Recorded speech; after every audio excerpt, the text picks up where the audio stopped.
এই ভিডিওটিতে আমরা প্রবাবিলিটির উপরে কয়েকটা প্রবলেম নিয়ে ডিসকাস করব।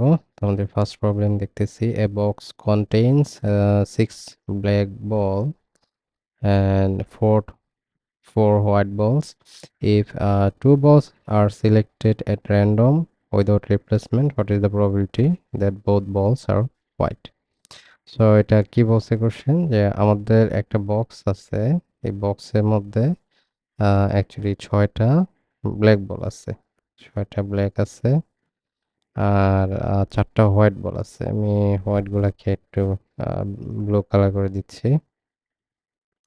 তো এখন টোটাল বল যদি আমরা এখানে কনসিডার করি, টোটাল বল আছে হচ্ছে আমাদের টোটাল আছে 10 বলস। তো এখন রিপ্লেস না করে আমি যদি ইফ টু বলস আর সিলেক্টেড র্যান্ডমলি, মানে হচ্ছে যেহেতু রিপ্লেস না করা কোশ্চেন হচ্ছে, তার মানে একটা একটা বল করে নেওয়া হচ্ছে এবং দুইটা বলই সাদা হওয়ার পসিবিলিটিস কত। মানে আমি যদি ইভেন্টগুলোকে বলি, যে একটা ইভেন্ট হচ্ছে ফার্স্টেরটা হোয়াইট হবে W1 একটা ইভেন্ট, সেকেন্ডটা হোয়াইট হবে W2। তাহলে আমি চাচ্ছি যে প্রথম বল হোয়াইট হবে অ্যান্ড সেকেন্ড বলটা হোয়াইট হবে, এবং এটা হচ্ছে একটা ইন্ডিপেন্ডেন্ট ইভেন্ট। মানে হচ্ছে প্রথমবার যে ঘটনা ঘটবে সেটার সাথে দ্বিতীয়টা কোনোভাবেই কিছু রিলেটেড না, ইন্ডিভিজুয়ালি ইন্ডিপেন্ডেন্ট। সো এভাবে আমি যদি প্রবাবিলিটি ইন্ডিপেন্ডেন্টের ফর্মুলা জানি এই, তো প্রবাবিলিটি অফ প্রথম বল যখন আমি একটা সাদা তুলবো, তখন আমার টোটাল বল ছিল, আমরা জানি প্রবাবিলিটির ফর্মুলা অনুযায়ী টোটাল বল থাকে নিচে, আর যেগুলো আমার ফেভারেবলে আছে, তো ফেভারেবলে আমি যেহেতু সাদা বল তুলতে যাচ্ছি, সাদা বলের সংখ্যা হচ্ছে 4টা। তো 4টা থেকে 4/10 টাইমস সেকেন্ড টাইম যখন আমি বল তুলতে যাব, তো আমি কিন্তু বল রিপ্লেস করিনি। তো রিপ্লেস যেহেতু করি নাই, এখন আমার টোটাল বল কিন্তু আছে কয়টা, 9টা। 9টা বল আছে টোটাল। আর আমি যদি দেখি সাদা বল আছে কয়টা, সাদা বল কিন্তু একটা এখন নাই, কারণ আগের যে ইভেন্ট সেখানে একটা সাদা বল কনসিডার করা হয়েছে, তোলা হয়েছে। তাহলে থাকতেছে 3টা। এবং এটা যদি আমি ক্যান্সেল আউট করি এবং সিম্পলিফাই করি, তাহলে এখানে 3 9 যে ক্যান্সেল আউট হলে 3 হবে, 2 দিয়ে ক্যান্সেল আউট করলে 5। সো আলটিমেটলি থাকতেছে 2/15। সো আমাদের আনসার হওয়া উচিত 2/15। তো এটা হওয়া উচিত আনসার। আমি যদি একটু চেক করি, হ্যাঁ এটাই হচ্ছে আনসার। তো আমরা সেকেন্ড যে প্রবলেম আছে প্রবাবিলিটি, সেটাতে চলে যাই এবং এটা দেখতে পাচ্ছি যে মাল্টিপল অ্যাকচুয়ালি আনসার হতে পারে এই কোশ্চেনটাতে। All the students at a certain high school, the probability of picking a left-handed student is 1/4. যেমন একটি স্কুলে লেফট হ্যান্ডেড স্টুডেন্ট পিক করার প্রবাবিলিটি হচ্ছে অনেকটা 1/4। আবার বলছে the probability of picking a student who is learning Spanish, এটা হচ্ছে 2/3। তার মানে স্প্যানিশ লার্নিং স্টুডেন্ট হচ্ছে 2/3 এর দ্য প্রবাবিলিটি। তারপরে which of the following could be the probability of picking a student who is either left handed or learning Spanish or both. So এটা করার জন্য আমাদেরকে একটু ভাবতে হবে যে যেহেতু এখানে অনেকগুলো রেঞ্জ দিচ্ছে, অনেকগুলোই আনসার হতে পারে, তাহলে আমার বের করতে হবে maximum probability or minimum probability. এবং দুইটা সেটে আমরা জানি যে দুইটা সেটের ম্যাক্সিমাম নাম্বারটা আসবে যদি দুইটা সেট ডিসক্রিট হয়। এটা রিজনটা আমি বলি, যেমন দুইটা সেট যদি ওভারল্যাপ হয়, তাহলে তো এই পার্ট আসলো, এই পার্ট আসলো আর এই পার্ট আসলো। আর যদি এটা ডিসক্রিট হতো, মানে ডিসক্রিট হতো, তাহলে কিন্তু এটা অনেক দূর চলে আসতো, রাইট? এটা রিজন হচ্ছে যে তখন এই যে পার্টটা এটার মধ্যেও আছে, ওটার মধ্যে ডিসক্রিট ভাবে আছে, দুইটা পার্ট আসতো। আর কমন থাকতে গেলে আলাদা আলাদা করে আসে। তো এই ক্ষেত্রে আমি বলতে পারি দুইটা সেট এর মধ্যে ম্যাক্সিমাম ভ্যালু বের করার ওইটা হচ্ছে সরাসরি এদেরকে ডিসক্রিট চিন্তা করা। এবং ডিসক্রিট চিন্তা করলে আমরা জানি প্রবাবিলিটির ফর্মুলা হচ্ছে এরকম, probability of A plus probability of B. তো এই ক্ষেত্রে আমাদের এখানে যে দুইটা আছে, এটা হচ্ছে পি অফ এল প্লাস হচ্ছে পি অফ এস। এটা হবে আমাদের একটা ভ্যালু। পরে বলতেছি আনসার কি হবে, একটু পরে আসতেছি। এবং এটা আসতেছে 12, 3, 8, সো 11/12।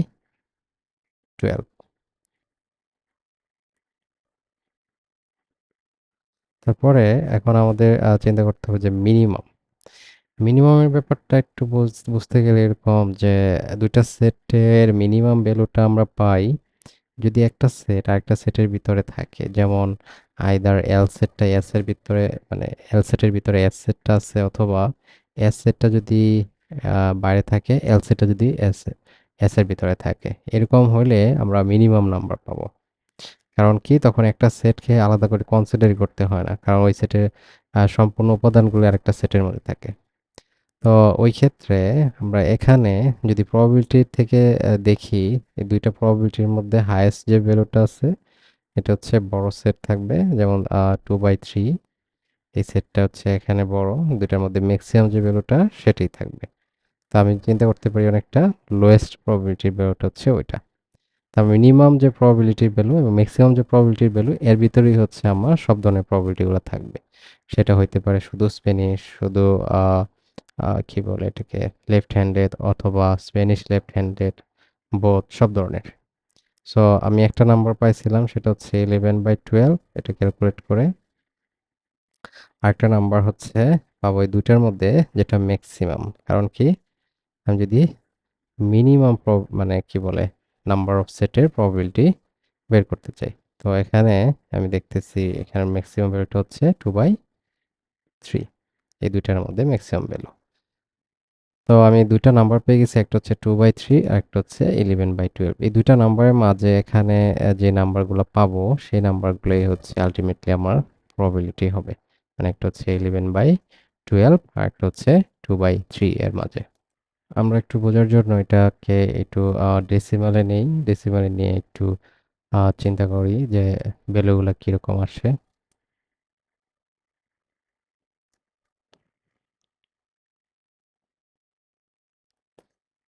সো আমরা একটু বোঝার জন্য এটাকে একটু ডেসিমেলে নিচ্ছি, ডেসিমেলে নিয়ে দেখি এটার ভ্যালুগুলো কিরকম আসে। মানে আমরা যে দুইটা ভ্যালু পাইছি এই রেঞ্জের মধ্যে কোন কোন ভ্যালুগুলো আছে।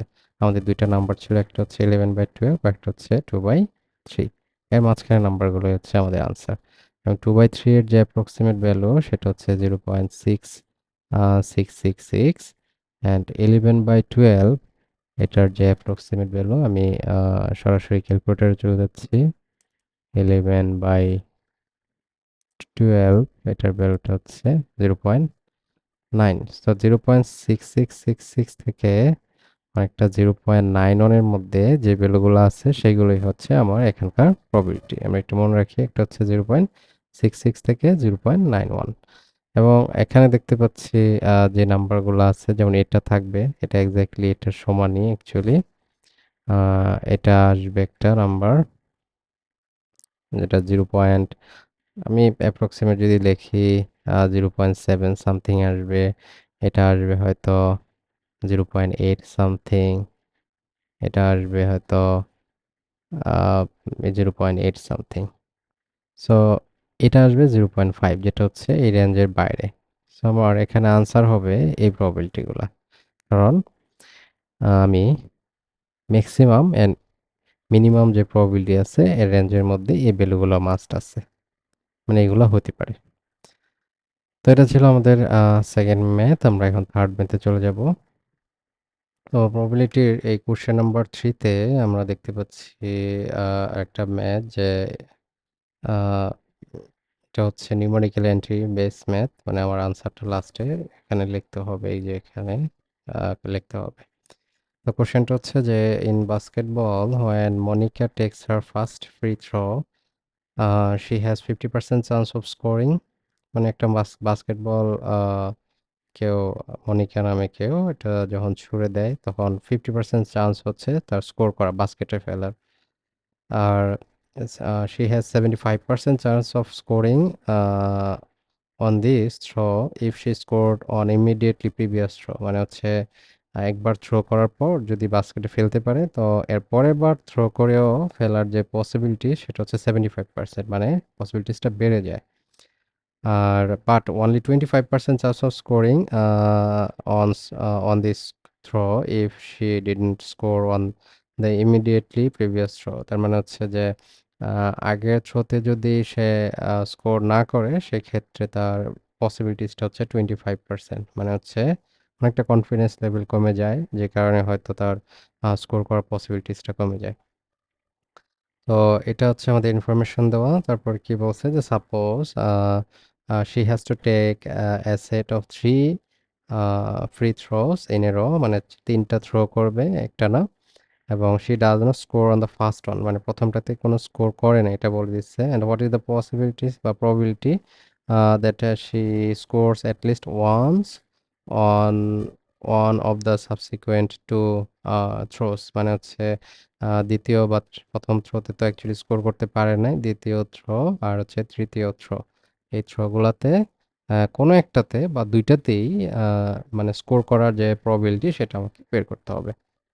তো এই টাইপের প্রবাবিলিটি বের করার সময় আমরা কিন্তু বের করি যখন অ্যাটলিস্ট থাকে, মানে কোনো ম্যাথসে অ্যাটলিস্ট বলে কিছু থাকে তখন আমরা ঠিক উল্টো ইভেন্টটা বের করি, না হলে একটা আমাদের বেশ লম্বা ক্যালকুলেশন করতে হয়। সো আমি যদি দেখি প্রথম বার সে কিন্তু কোনো স্কোর করতে পারে নাই, যেহেতু স্কোর করতে পারে নাই তার মানে দ্বিতীয়বার সে দুইটা ঘটনা করতে পারে, স্কোর করতেও পারে নাও করতে পারে। এবং তৃতীয়বার যদি চিন্তা করি, এবং তৃতীয়বার হচ্ছে স্কোর প্রথমবার করার মানে দ্বিতীয়বার করছে এই শর্তে করতে পারে অথবা নাও করতে পারে, আবার দ্বিতীয়বার করতে পারছে না এই শর্তে করতে পারে তৃতীয়বার, অথবা নাও পারে। আমি এইভাবে যদি লিখি, তো এখন এই স্কোর করার প্রবাবিলিটিগুলো আমি যদি একটু চেক করি, একটা হচ্ছে প্রথমত এটা আমার চিন্তাই করতে হবে না যেহেতু first time scoring. Second time হচ্ছে স্কোর করার প্রবাবিলিটিটা হচ্ছে 0.25, কারণ কি বলেই দিচ্ছে আমার কিন্তু প্রথমবার স্কোর করতে পারবে না। তো একবার যদি স্কোর না করতে পারে তার পরের বার স্কোর করার প্রবাবিলিটি কিন্তু 25% চান্স থাকে, এই কারণে দ্বিতীয়বার। আর তাহলে অটোমেটিক্যালি কি বলে তৃতীয়বার যদি আমি চিন্তা করি, তৃতীয়বার স্কোর করার প্রবাবিলিটি কত হবে? 0.75। চতুর্থবার স্কোর করার মানে তৃতীয়বার স্কোর না করার প্রবাবিলিটি হবে 0.25, যদি দ্বিতীয়বার কি বলে স্কোর করতে পারে সেই শর্তে। আবার যদি দ্বিতীয়বার স্কোর না করতে পারে, মানে যদি স্কোর করতে পারে এটার প্রবাবিলিটি হয় 0.25, না করতে পারার প্রবাবিলিটি হবে 0.75। এটা আমরা কমপ্লিমেন্টারি যে ফর্মুলা আছে সেটা থেকেই জানি। আর দ্বিতীয়বার যে স্কোর না করতে পারে তখন তৃতীয়বার স্কোর করার প্রবাবিলিটি হচ্ছে 0.25, আর না করার প্রবাবিলিটি হচ্ছে 0.75। এই ছিল আমার মোটামুটি আমাদের একটা ট্রি ডায়াগ্রাম ড্র করা। তো এখন আমাদের প্রবাবিলিটিটা এড হবে যে দ্বিতীয়বার কোনো একটা সেক্টর, যেমন এই কেসটাতে মানে দ্বিতীয়বার থ্রো করছে এবং স্কোর হয়েছে, দ্বিতীয়বার স্কোর হয়েছে, এটা একটা কেস। এটা আরেকটা কেস যে দ্বিতীয়বার স্কোর হয়েছে, তৃতীয়বার স্কোর হয় নাই, এটা একটা কেস।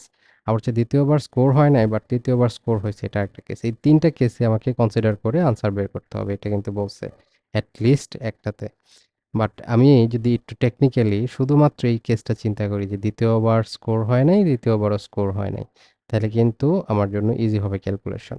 তো আমি দ্বিতীয়বারও স্কোর হয় নাই, তৃতীয়বারও স্কোর হয় নাই, এটা হচ্ছে ইন্ডিপেন্ডেন্ট ইভেন্ট, মানে দ্বিতীয়বারও স্কোর হয় নাই এবং তৃতীয়বারও স্কোর হয় নাই, এবং যেহেতু এন্ড আছে সো প্রবাবিলিটিটা হবে কি দুইটার মাল্টিপ্লিকেশন 0.75 টাইমস 0.75, এবং এটা যেটা আসবে সেটা হচ্ছে দ্বিতীয়বারও স্কোর করতে পারে নাই, তৃতীয়বারও স্কোর করতে পারে নাই। তো আলটিমেটলি দ্বিতীয়বার বা তৃতীয়বার কোনো একটাতে স্কোর করতে পারছে, এটার প্রবাবিলিটি তখন হবে লাস্টে 1 মাইনাস আমার এই যে এখানে যেটা আসবে সেটা, এবং এটাই হবে আমার আলটিমেট আনসার। সো আমরা একটু ক্যালকুলেটর ইউজ করতে পারি এখানে এটা ক্যালকুলেট করার জন্য। ক্যালকুলেটর আমরা নিলাম, তো আমাদের আছে হচ্ছে 0.75 টাইমস হচ্ছে 0.75, এবং এটার আনসার আসছে 0.5625,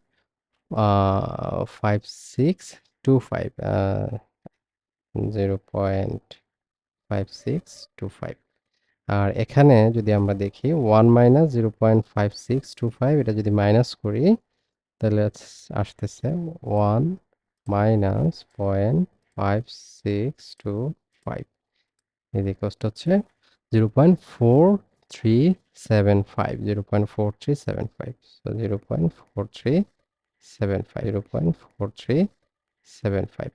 এখন এই ম্যাথটাতে যে প্রবলেমটা আমরা ফেস করব যে এই আনসারটা লিখতে গিয়ে, কেন? কারণ এখানে কিন্তু আমাকে একটা পি বাই কিউ ফরম্যাট দিছে, ফ্র্যাকশন ফরম্যাট। সো 0.4375 এর ফ্র্যাকশন ফরম্যাটটা কি হবে এটা আমাদেরকে কিন্তু এখন বের করতে হবে। তবে ওই নাম্বারটাকে 0.4375 এটাকে কিভাবে আমরা ফ্র্যাকশন থেকে সরি ডেসিমাল থেকে ফ্র্যাকশন নিই সেটা দেখব। সো এটা অ্যাকচুয়ালি আমরা ডিভাইড করতে পারি, যেমন আমাদের ক্যালকুলেটর আছে,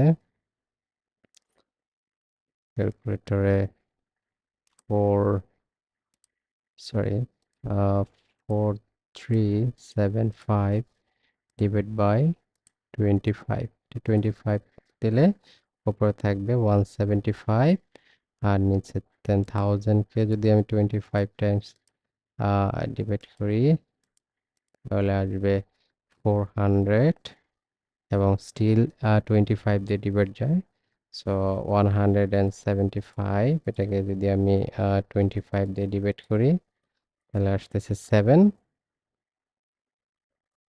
আর নিচে 400-কে যদি আমি 25 দিয়ে ডিভাইড করি আসবে 16। সো এটা হবে আমার আলটিমেট আনসার, যে 7/16। ওকে, সো আমরা এরপরে এই আনসার দেখি, আনসারটা ম্যাচ করছে। তারপরে যে প্রবাবিলিটির সর্বশেষ কোশ্চেনটা যদি দেখি, যে দুইটা ইভেন্ট দেওয়া আছে আর এন্ড এস, এবং দুটি হচ্ছে ইন্ডিপেন্ডেন্ট ইভেন্ট, এবং বলছে the probability of R occurring is greater than the probability of occurring S. তার মানে হচ্ছে ওই যে প্রবাবিলিটি অফ আর, এটা যে ভ্যালুটা দিবে প্রবাবিলিটি এস এর থেকে অবশ্যই বড় দিবে ভ্যালু। এটা যদি এক্স হয়, এটা যদি ওয়াই হয়, X is greater than Y. So আমরা এটা এখন কোন কোয়ান্টিটিটা বড়, যেখানে হচ্ছে probability of R and S এটা বের করছে, আর একটা হচ্ছে probability of S or R. সেটা বোঝার জন্য আমরা মূলত একটা ডায়াগ্রামে চলে যাই, ভেন ডায়াগ্রাম এরকম। So probability of R and S যদি আমি ভেন ডায়াগ্রামে এভাবে রিপ্রেজেন্ট করি, তো probability of R and S যেই পার্টটা বের হবে সেটা হচ্ছে আর এবং এস এর মাঝে কমন এই রিজনটার প্রবাবিলিটি, এটা। আর যদি আমি ওভারঅল চিন্তা করি probability of R or S, তাহলে অ্যাকচুয়ালি প্রবাবিলিটি বের হবে এই টোটাল যে রিজনটা আছে আমাদের, কমন এবং আনকমন যে রিজনটা আছে সেটার। তো অবভিয়াসলি আমি বুঝতেই পারতেছি পার্পল কালারের পার্টটা একটু বড় হবে, তার মানে হচ্ছে প্রবাবিলিটি অফ আর অর এসটা একটু বড় হবে। এই ক্ষেত্রে আনসারটা হবে আমাদের এটা নাম্বার, মানে 2 নম্বর অপশন যেটা। সেটা ছিল আমাদের প্রবাবিলিটির মোটামুটি 4টা এক্সাম্পল।